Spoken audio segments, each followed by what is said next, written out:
Sarah, snap out of it. Why are you acting so strange? Tell me now, what is bothering you? Sarah's reply was, I cannot tell. Child abuse and neglect.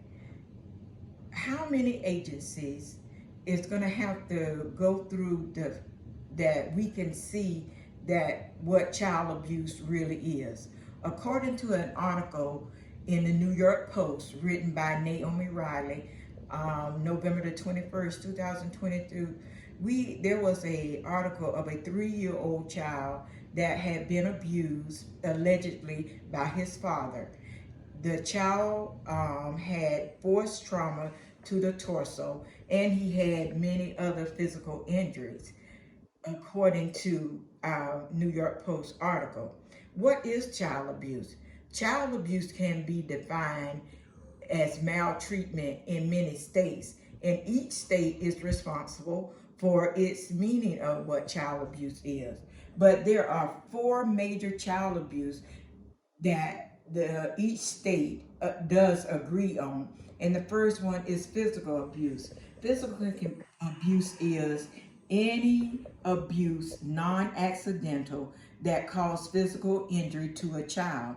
That can be kicking, biting, burning, slapping, that anything that can cause mistreatment to a child.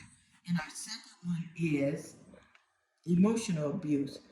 Power and control is what the predator is looking for. He tries to manipulate the child into thinking that they're not going to be anything. You'll never be anything. You'll never account to be anything, which is called emotional abuse. Anything that is damaging to the child's self-esteem, anything that is damaging to the child's self-worth.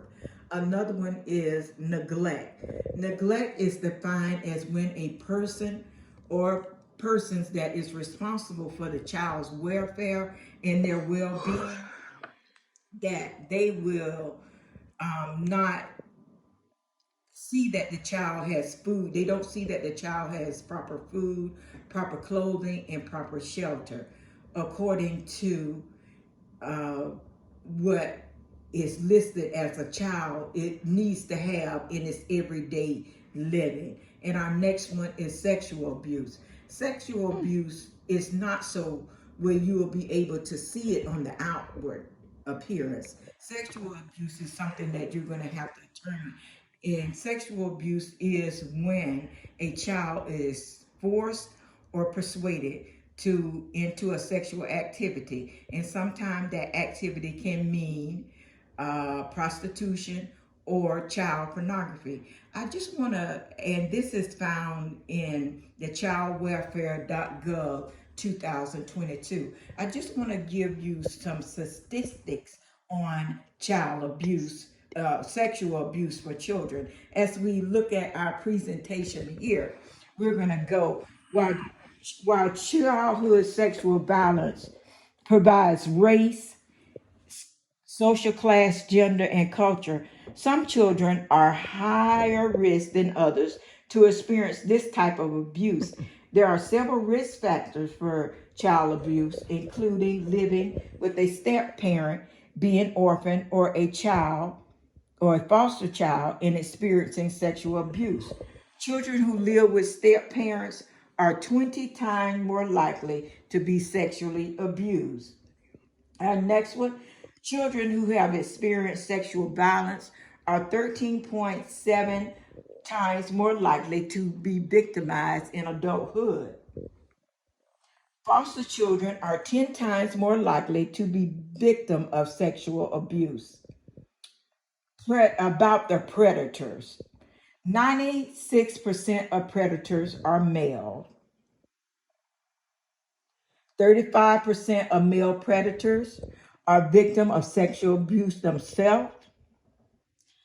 Almost half of all predators are Caucasians.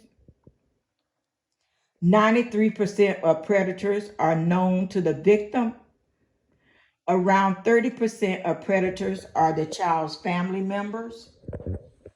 20% of the abusers have attacked between 10 and 40 children. 7% of students are assaulted by someone working in the school system.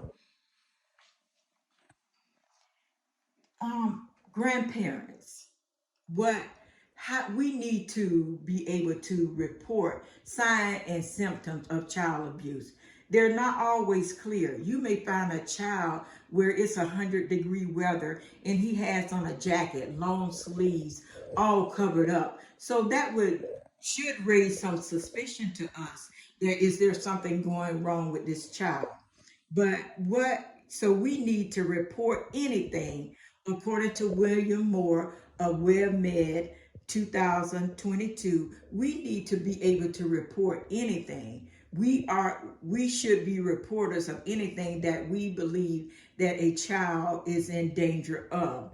But in our conclusion, parents, teachers, grandparents, community leaders, open your ears, open your eyes, so we can see that child abuse is something that is going on in the United States.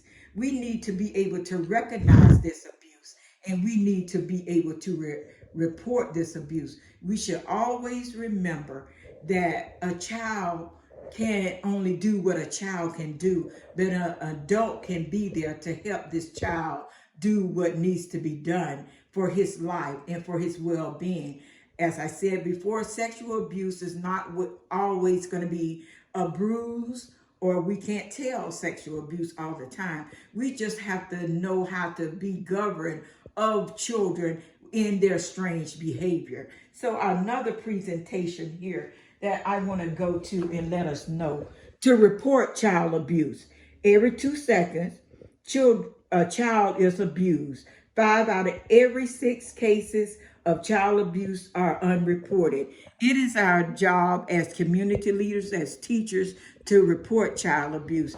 Child abuse should never go unreported, because we want these children to be able to stay healthy in their young years. So if you see something, say something. Child abuse should never go unreported.